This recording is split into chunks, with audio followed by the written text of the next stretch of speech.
За сайн бацхан өнөөдөр би та нартай надтай хамт таарлаж исэн ийм удирдлагын хүмүүсийн талаар ярих гэж бодож байна. Тэгээд энэ талаар яагаад ярих хүсэл төрсөн бэ гэхээр хүний амьдрал ерөөсөө ажил, гэр бүл гэсэн ийм л одоо найз нөхөд гэсэн ийм л гол орчин дунд өнгөрт юм байна. Тэгэхээр тухайн хүнийг өөрчилдөг ч юм уу өнөөдрийн одоо үнцэгт хүргэсэн хүмүүс нь гэхлээр найз нөхөд гэр бүлээсээ гадна за ажлын хамт олон ялангуяа гоё удирдлагууд байд юм байна гэж би ингэж ойлгосон.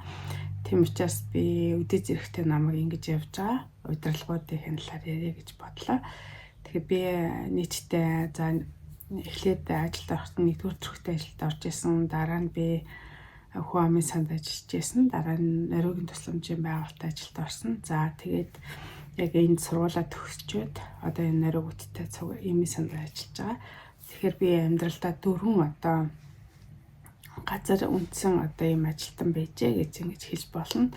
За одоо би нэгдүгээр төрхөөс эхлэе. Тэгэхээр нэгдүгээр төрөхөд би анх курс төгсчөөд за тэгээд ажилд орох төвшин гарсан. Тэг би ихээ 2 дугаар тасагт анх хэмжээр орж исэн хүлээ авах хэмжээр. За тэнд ажиллаж байхад яг ингээ удирдлагын доор нь ажиллаж исэн ийм хүн байгаа. Тэгэхээр манай тасгийн эрхлэгчээр Инхтвэ гэдэг эмч ажиллаж исэн Монгол улсын гавь эмч. За Машлаа Инхтвэ гэдэг эмч байгаа. Би одоороо авг нэртээс мэдээд байгаа. Мартаагүй. Тэгэхээр Инхтвэ эмч бол маш их юм хурдтай ийм ажилсаг. Тэгээ залуучуудаа их шаарлах зөв тавьдаг. Хэрвээ ямар нэгэн одоо асуудал дотоод улмыг юм гарах юм бол шууд нүгрэн дээр хилдэг. Ер нь бол маш их зарчимч юм шудраг ийм одоо тасгийн эрхлэгч байсан. Тийм учраас айхтаа чаана бас сурах юмаа суралцсан. Тэгээ ерөнхийдөө хаалгаанд залуу эмч нарыг дагуулж оруулдаг, маш их тусалдаг, дэмждэг ийм одоо мундаг ийм удирдагч байсан гэж боддог. Тэгээд би бас резидент буюу одоо олгох курсэж гисэн Инхтвэ эмчээ удирдлагын доор ингээд хийж ингэж дүргсэн байгаа. Тэгэхээр би тэр хүнээс их хэрхэн эмчи одоо хурд байна. Онлын мэдлэг байна. Маш их юм уншаад ингээд сууж идэг. За ийм зүйлүүдийг бол мэдэрсэн. За дараа нь би 3 жил эмчээр ажиллаад тэгээд нэг өдөр намайг дараах өрөөндөө дуудаад чи миний одоо орлогч дарга эмчилгээ хэрэгсэн. Одоо дээрэс нь сургалт хариуцсан ийм одоо даргатай болж байгаа. Тэгээд оронтой одоо тэгээд тэрүүн дээр чи ажиллах уу тэгсэн. Тэгээд тэр гол шалтгаан гэвэл би одоо сувилагч нарын өдрөөр сувилагч нар, их баригч нар, за эмнэлгийн мэргэжилтнүүдийн одоо илтгэлийн уралдаан болдог гэсэн. Тэгээд би тэр уралдаанд хүмүүст одоо мэргэжилтнүүдэд туслаад дэмжиж ингээ хамтраад ингээд оролцоод ямар ч байсан эхний байруудад орсон. За тэрийг ажигласан болов уу гэж ингэж боддог. Тэрнээс бол танил тал бол надад байхгүй шүү дээ, тийм ээ. За тэгээд би чаднаа л гэтгсэн. Тэгээд би ажиллахаар болсон. Тэгээд нийт өдрийн өглөө ажиллаа хүлээж аваарай гэтгсэн баггүй. Тэгээд би ер нь бол яг нэгдүгээр төрхтэй ажиллаж байхад тухайн үедээ одоо нийт өдрийн өглөө болгон эмчнэрээ яриа болдог гэсэн. Тэгээд тэр яриан дээр ингээд дарга суугаад тэгээд зөвлөхүүд ардын эмч нар ингээд суугаад гавьяатуу суугаад тэгээд залуу эмч нар нэлээд даавар суугаад тэгдэг. Тэгээд 3 өдрийн одоо яриаг эмнэлгийн одоо тохиолдлууд одоо хүнд нөхцөл байдал бүх юм ингэж ярьдаг. Тэгээ ийм сайхан одоо эмч нарын зөвлөгөө өглөө болгон болдог гэсэн. Тэг би бол залуу эмчээс учраас нэлээд даавар ингэж суудаг байлаа. Тэгээ нэгд өдрөө өглөө би орохдоо яана өнөөдөр одоо би шинэ ажил эхэлж байгаа. Намайг одоо юу яах болов нөгөө нэг яана юу гэж танилцуулах бол би чи санаа зовоод байгаа шүү дээ хичээд байгаа. Тэгээд би ингээд жоох санаа зовсгий жоох өглөө ирт татсан чинь аль хэзээ дараа ирсэн. Тэгээд хажууд нь одоо Монгол улсын Хөлбөмбөрийн Баатар ардын эмч гэж багш одоо зүүн гар талд нь хөвчсөн суудаг. За нөгөө баруун гар талд нь Монгол улсын одоо ардын эмч үүс эмч суудаг. Тэгээд бүлтээ Монгол улсын ардын эмч бүлтээ эмч суудаг. Тэгээд бусад энэ тасгийн эрхлэгч нар гавьяат нар ингээд суудаг гэсэн байхгүй юу. Тэгээд намайг ингээ хаалгаар дөнгөж ингээ талаагаас болсон чи хөөе тэгээ нэлээд хэдэн залуу эмч нэрчсэн байсан. Би нөгөө сурснараа хамгийн доотлолт ингээ суух гэжсэн чинь намайг толгоо ингээд хаалгаад дөнгөж цугласан ч. За амар өсгөлэн дарга ирлээ. Та ингээд миний хажуу талд ингээд сууна гэд үйлс юм чи дээдлэлт нь баруун гар талдаа ингээд суулгасан. Би ч өстой маш их санаа зовсон, эцсэн. Тэгсэн юм ингээд нэг доо гуухан дууга хатах ингээд сууж байгаа байхгүй юу. Тэгээд нэг мэтгэд яриад дууссан. Тэгээд тэрний дараа ярианы дараа эмчнэр гашны дараа бид нэр ингээд нэг 5 минут хэмжээтэй сууд кофе уудаг байхгүй юу. Өнөөдөр 7 өдрийн ажлыг төлөвлөж ярьдаг. Тэгээд би чи санаа зов юу ч дууж гарахгүй, багшийн өдөөс харж чадахгүй, гавьтнуудын өдөөс харж чадахгүй ингээд доош хараад суугаадсан. Тэгсэн чинь манай дарга одоо биний яриад байгаа тэр дарга бол Дарима гэдэг чулууны Дарима гэдэг ийм эмчээсэн. Нэгдүгээр төрхийн даргаар нэлээ олон жил ажилласан. Тэгээ одоо бурхны оронд байгаа юм хүн байдаг. Тэгээд багш үүс дэмжээтэй бүгдээрээ суудсан байсан. Тэгсэн чинь надад дараад тэгсэн. За чи өнөөдрөөс эхлээд ингээ миний орлогч дарга болж байгаа. Энэ олон хүнийг ингэж бас хамтраад удирдаад ингэж явна гэсэн үг. Тэгэхээр чи зөндөө залуучуудтайгаа найз нөхөд ийм байгаа. Гэхдээ чи одоо би чамайг бүх хүн залуучуудад амар өсгөлэн дарга гэж дуудчихъя гэж би ингэж өнөөдөр зориудаар ингэж хэлсэн. Яг тэгвэл ажил бол ажил. Ажлын одоо юу болвол одоо юу гэдэг вэ? Алтан тушаал гэдэг бол алтан тушаал. Технээсээ ингээд харьцаа сурчих юм бол чамтай хит найзрахад ажил цалгардах ийм одоо нөхцөл байдал үүсдэг. Тэгэхээр чи ажлын байранд яг дарах шиг удирдлах шиг юм байх хэрэгтэй. Бусад цаг чи найз нөхөд хэвээр ингээ явж болно. Энийг чи эхнээс нь ингээд сайн мөрдөж сурах хэрэгтэй. Цаашдаа олон жил одоо чи удирдах ажил хийгээд ингээд явах гэж ингэж бодож байна гэж хэлсэн.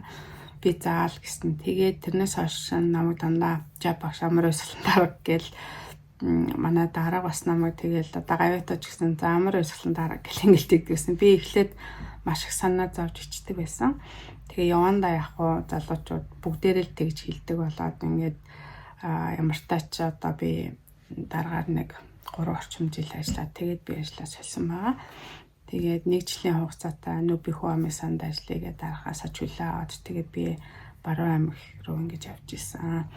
За тэгээд тэр ажлыг авчаад анх томилогдоод ингээд явах гэж хахад эрүүл мэндийн яам дээр тухайн үед төрийн нарийн бичгийн дарга байсан санагдчих. Содон бэл дарга хүлээж авч уулзсан. Яг тэгвэл энэ баруун бүс нутагт их нэрэ эндэгдэл хэд өндөр байсан. Тэгээд Нүбихүү амын сан гэдэг 5 аймгийг сонгоод нөхөрч эрүүл мэндийн тусламж үйлчилгээ сайжруулах гэж төсөл анх хэрэгжүүлж эхэлсэн байсан.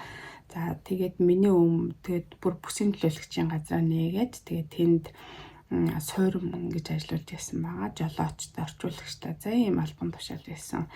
Тэгээд гол зорилго нь юу вэ гэхлээр яг нутаг дээр нь нөхцөл байдлыг мэдээд тэгээд тусламж үйлчилгээний дэмжлэг үзүүлэх, техникийн дэмжлэг үзүүлэх, тэгээд орон нутгийн шийдвэр гаргадаг тэр дарга нартай, сум аймгийн дарга нартай ойлгуулах, за төсөвт тодорхой хэмжээний зардал гаргах гэдэг ч юм уу, эмч ажлыг дэмжих, за иймэрхүү чиглэлийн ажил байсан. Тэгээд би тэгээд авах гээд орсон чинь намайг одоо тэтгэвртэй суудсан байгаа.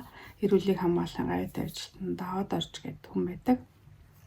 Бид нар нөхөө өрчгөө эрүүл мэндийн эцэг тэгэл аав гэлт боддог л та. Тэгээд даваад орж байгаа намайг давуулаад за яамн дээр ингэж чамайг давуулж ороод ууцсан гэсэн. Тэр нэрийн бичгийн дарга гэсэн. Тэгээд өрөөнд нь орсон. Би ер нь бол имжил хийжсэн хүн төрөх байгууллагын орлогч хийжсэн болохоос би тийм эрүүл мэндийн яамдаар нэг орж байгаагүй. Тэр нэрийн бичиг байтгаа тийм мундаг үдээд төшөөлөө хүмүүстэй уулзж байгаагүй юм хүн баггүй. Тэгээд өрөөнд орсон чинь копигаар дайлал. За одоо чиний сургийг ингээд сонссон. За ингээд ийм юмд ингээд чи сонгон шалгалтанд ороод ингээд томилогдчихээ.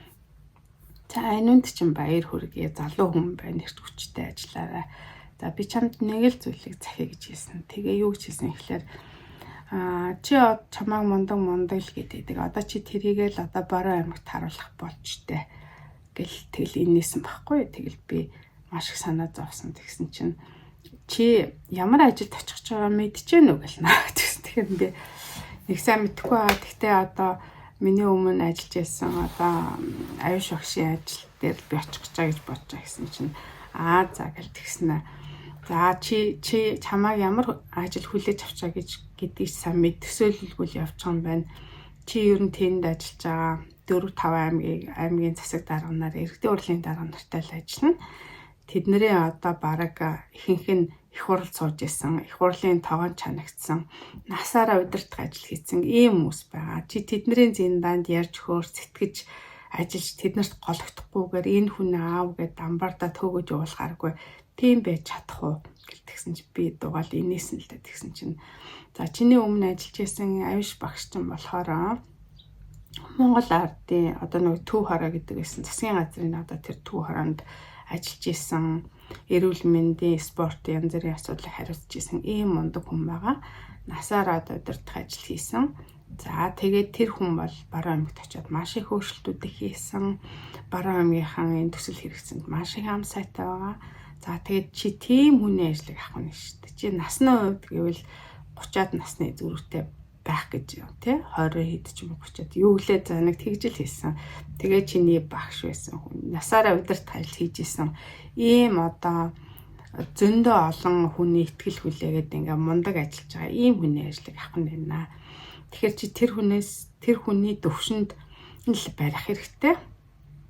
За тэгээд үнэхээр чадахгүй бол эртгэл шиг ингээд би чадахгүй нэ гэдэг хүлээгээд буцаж ирэх хэрэгтэй. Чиний дараагийн хүн бол мэдээж бид нар олоход бол маш амархан гэж хэлсэн. Тэгээд за тэгээ Баруун аймгийнхан чи ер нь бол нэг хүн одоо үнэхээр сайн ажиллаад ингээд таалагдаад ингэх юм бол энэ хүнээ ингээд дөрвөлжлүүлээ сунгаад ингээд ажиллуулаасаа гэдэг ингээд хүсэлтэд ирүүлнэ. Хэрвээ чадахгүй байх юм бол энэ хүнээ буцааж авгээд амбардаад одоо өчигөө хөөгөө явуулдаг ийм шудраг, ийм хөдөлмөрч, ийм маш мундаг тэмцэгч ард түмэн байгаа. За чи тэр эрүүл мэндийн яам, за нүүби хүн амын сангийн нэрийг одоо унахгүйгээр чи ажиллах хэрэгтэй гэж надад хэлсэн. Тэгээд нэг тэр яриа тэгээд дуусаа за амжилт төсөө сайн яваарай гэдэг ингээд намайг гаргаж ирсэн. Тэгээд би гараад ботсон яа над би чи ер нь ямар ажлыг авч ямар амар юм бэл гэж бодсон. Тэгээд би Баруун аймагт очиод ботсон л да ер нь бол эхнээс би зүгээр л ингээд 8 цаг ажиллаад байж болохгүй юм байна. Би 8-аас илүү цаг ажиллах хэрэгтэй юм байна. За авиш багшийн хийжсэн тэр бүх юмнуудыг би өргөжлүүлэх хэрэгтэй юм байна. За тэгээд нутгийн хүмүүстэй маш сайн одоо ингэж яриаг нь сонсч тэр бэрхшээлийн бүх юмнуудыг мэдэх хэрэгтэй юм байна гэдэг ингээд явсан. За таглаад ингээл 14 хоног суурин байчаал тэгэл хөдөө машинаар ингээл явж байгаа шүү дээ. Тэгэхэд аймаг болгонд нь очино янз бүр хүлээ авалтуудад орон за тэгэл төрсөн өдөр янз янзын бүх л арга хэмжээнүүд тэнд чинь болж байгаа. Тэгэхэд би ямар ч байсан нэг айтайхан дуудуучдаг болох хэрэгтэй юм байна гэл. За говьалтай одоо гол дууг сурж байгаа юм те зулаа заалтыг сурж байгаа. Ховдод болохоор буйд голыг сурж байгаа. За увсад очихороо увс нуурыг сурж байгаа. Бая үлгээд очихороо ахтаа магийг сурж байгаа. Тэгээд ийм дуунуудыг гэртээ их сайн сураад тэр хүмүүсийн ёс заншил өвөрмс байдлыг мэдхийн тулд нэлээд одоо нутгийн хүмүүсээс ингээд сонсоод ингээд явсан. За ямар ёс заншилтай байд юм бэ? За моон дээр гарахаараа яад юм байна. Тэр хүмүүстэй ярихтаа ямар яриа хөрөөрнүүлэх хэрэгтэй юм байна гэдэг ч юм уу. Тэгээд ингээд тиймэрхүү ийм арга барилуудыг ингээд суралцсан. Тэгээд дараа нь болохоор нүүби хамын санд би ингээд 5 жил ажиллаад ингээд буцаад нориогуудтай ажиллаад нориогийн тусламжийн байгууллагад ажилласан. Тэгэхээр за би Баруун аймгийн тэр үеийн удирдлагууд, эрүүл мэндийн газар, иргэдийн хурал одоо бүхэл сундын тухайн үед ажиллаж байсан дарганаар одоо бүхэл хүмүүсээс маш их зүйлийг суралцсан байгаа. Тэгээд тэр суралцсан одоо зүйл одоо миний одоогийн амьдралд тийм ээ одоо маш их юм үр нөлөө өгөөд ингээ явж байгаа хүний газар нутаг тасан цогцох тэр одоо хамгийн анхны сургууль их амьдралын их сургууль тэнд байжээ гэж ингэж бодож байна. Тухайн үед бол мэдээж одоо залуухан эмэгтэй тэгээд гэр бүлээсээ салж байгаа. Тэгээд намайг ямар ч байсан явахад одоо хамт ойрхон ажиллаж байсан эрүүл мэндийн газрын дарга тэгж аахгүй Ховд аймгийн. Үгүй нэр чамайг одоо чиний амьдрал ингээл оронгоороо эргэл ингээл тэгж ах чи чинь яаж ах миний том охинтой чацсан. Үгүй эр хүн байсан бол өрөөндөө дуудаад ингээд хоёулаа нэг зовлон гэжээ сонсоод ингээд хоёулаа загсанд явдаг ч юм уу ингээ ямар Ядж байгаа чи чинь миний охинтой цацсан учраас ерөөсөө ямар үг хэлхээ ерөөсөө ах нь одоо уучраа олохгүй ингээл явсаар байтал ингээл цаг хугацаа өнгөрөө чи буцах ингээ болчлоо одоо тэгтэл чи бууж өгсөнгүй шүү энэ амьдралд гэж надад хэлжсэн. Тэр бол үнэхээр сайхан үг байсан миний одоо амьдралдаа сонсч ийсэн. Тэгж одоо тийм миний ажлыг хүндэтгэж хувь хүнийх нь хувьд ингэж хүндэлж охин шиг ингэж хайрлж ийсэн. Тэгээ хамт олон тэр нутгийн зон олон бол үнэхээр гайхалтай гэж би ингэж боддог. За дараа нь би одоо Норвегийн тусламжийн байгууллагт ингээд ажиллахад бас л их шал өөр орчин их цомхон. За тэгээд Норвегиуд ингээд дээр нь нэлээд одоо зантайгаад ингээд суудсан гэх юм уу та. Яг л тэд нэр хөрөнгө оруулагч нараа ингээд ясан тэгээд тэнд байгууллага тодорхой зарим нэг өөрчлөлтүүдийг хийхэд өөрийнхөө санаа бодлоо хэлээд ингээд хамтарч ажиллаад азар их Норвегиучин бас их хүлээцтэй мета хүмүүс байсан. Тэгтээ энэ ер нь бол 2 жил ажиллахад Норвеги хүн гэж яг ямар хүн байдгийг шийдвэр гаргахтаа ямар байдгийг хүнтэй харьцахтаа яадгийг энгийн байдалтай ямар байдгийг гэдэг ч юм уу иймэрхүү юмд нь суралцсан. Тухайлах юм бол одоо Ховд аймагт одоо нэг ийм бага хэмжээний салбар байдсан мөс өмнө дээр тэгээд тэн дээр бага хэмжээний салбар шийдвэрлэх гээл эсвэл одоо бусад өөр сумдуудад ингээд хөрөнгө оруулалт ингээд авах тэгэхээр ерөөсөө ингээд зөвшөөрөхгүй ингээд байгаа л гэхгүй ярилцж байна гэд. Тэгэхэд тэр жамсран дараадаг жисгүй Норвегиуд чинь бид нар уулзалт хийжсэн гэж аахгүй. Монголчууд бол 7 хэмжиж нэг огтл гэж үг өгдөө. Гэтэл та нар чинь 7 хэмжээд дуустахгүй бүр 8 хэд ч хэмжээд байгаа. Тэгсэн хэрнээ ерөөсөө шийдвэрээ гаргахгүй ингээд дэмжихээ хэлэхгүй үгүй гэдгийг хэлэхгүй ингээд ажил гацаагаад тах ингээд ярьж хэлжсэн байхгүй. Тэгээ тэрийг хэлсний дараа Норвегиуд энийгээд ингээд шийдвэрээ гаргаж ил гэсэн л та. Тэгэхээр тэндээс яаж дуул суртаа ханддаг ингээд харагдаж байгаа. Тэгээд одоо тэр Норвегиудтай ингэж хамт ажиллаж байгаад одоо би энийхээ нөхөртэй ингээд танилцаад ингээд амьдрахад тэнд 2 жил Норвегиудтай харьцсан энэ одоо суралцсан юм маань миний одоогийн нөхөртэй ингэж учир зүгөө олоход ерөнхийд нь Норвегиуд чи ийм хүмүүс байт юм гэдгийг мэдрэхэд бас нэлээд тустай болсон гэж ингэж бодож байгаа. Тэгээд нэг ийм үг гэдэг шүү дээ. Ер нь яг ингээл маш олон ийм хүмүүс ингэ ярьж байгаа. Тиймч номноос ингэж байсан. Иймч номдэр ингэ байдаг. Тэгэд өөрөө судлаагүй, сонсоогүй тэгэл маш олон тооны ментор ямар юм гэдэг тийм хүмүүс гарсан байгаа. Гэтэл яадаг вэ гэхлээр миний одоо тэр нэгдүгээр төрөхөд эмч хийгээд ингээд тэр нэгтэй эмч болон бусад одоо засгийнхаа эмч нараас суралцсан энэ юм маань одоо удирдлагын түвшинд орлогч дараагаар ингээд ажиллахад тусалсан байгаа. За тэгээд орлогч дараагаар би ажиллаж байхдаа би дахиад нэгдүгээр төрхөөр орж штэ. Тэгэхэд яг 3 жил ажиллаад 3 жил дараа хийжсэн. Тэгээд би анахан жилээр магистр хамгаалах гээд миний удирдах Сүхбэ гэд багш байсан байхгүй. Одоо байгаа Монгол Улсын гавьяа эмч. Тэгээд би Сүхбэ багшаас би асуусан байхгүй нэг удаа. Багш би одоо ингээ 3 жил ажиллаад 3 жил дараа хийчлээ. Одоо уг нь бол би эмчээ хиймээр байх юм. Би одоо буцаад яах вэ гэтгсэн чинь багш тэгсэн байхгүй юу. Яах вэ? Чи эмчээ гэвэл гарчин зэвэрчлэгээл чи хаалгаанд орсонгүй гэж санаа чинь зовоодох. Чи эмч хүн гэж зөвхөн хаалгаа хийдэг хүнээр төсөөлж гин үү? Үгүй. Эмч хүн гэдэг чинь хаалгаа хийдэггүй ч маш сайн эмч нар байдаг. Тэгэхээр тэдний нэг нь яагаад байж болохгүй гэж. Хоёрдугаарт гэвэл би боддгийн танай дарах чи ер нь бол маш их мундаг удирдагч хүн биш шүү те.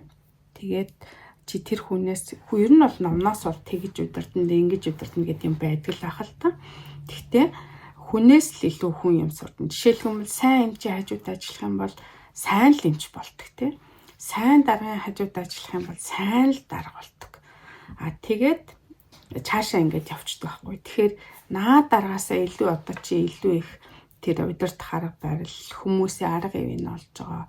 Тэгээ яаж хамт олонтойгоо харьцаж байгаа. Яаж одоо эргэжтэй харьцаж байгаа. Яаж тэр хооронд нь гүүр болж байгаа гэдэг тэр арга ухааныг чи тэр хүний хажууд би сурна. Тэм учраас би чамайг энэ ажлаа хийгээсэй гэж бодож ийн гэж хэлжсэн. Тэгээд яг одоо ингээ бодож байхад яг л байгаа хгүй. Одоо эмч хийж байхдаа тасгийн эрхлэгч бусад эмчнэр бусад хүмүүсээс сурж исэн юм. намайг дарга хийхэд тусалсан. За тэгээд хажуудах тэр Даримаа гэдэг одоо Баян-Онгор аймгийн харайтайсан ийм эмэгтэй байгаа, шавилхан битээ ийм мундаг дарга байсан. Тэр даргаас сурсан одоо юм маань Нүби хүн амын санд орж ажиллахад надад маш их тусалсан.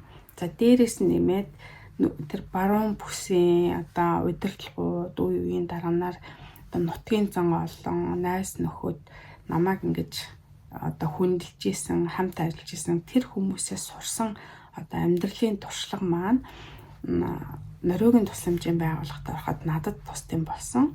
Дараа нь Нориогийн тусламжийн байгууллагт би ажиллаа, Нориогүйтэй ажиллаад ингээд тэд нартай ингэж ажиллаж ингэж сурсан маань эргээд би Нориогт ингэж гэр орноосоо хоол хүүхдүүдээс ол хэв үедээ бас хэцүү байсан. Тэгээд ингээд юу ч мэдэхгүй ингээд ямар цайлог хөсөхгүй хэл сурах гэдэг ингээд нөхөртөөгөө ингээд амьдраад ингээд явхад тэр нөхцөлийг даван туулахад ингээд тусалсан байгаа.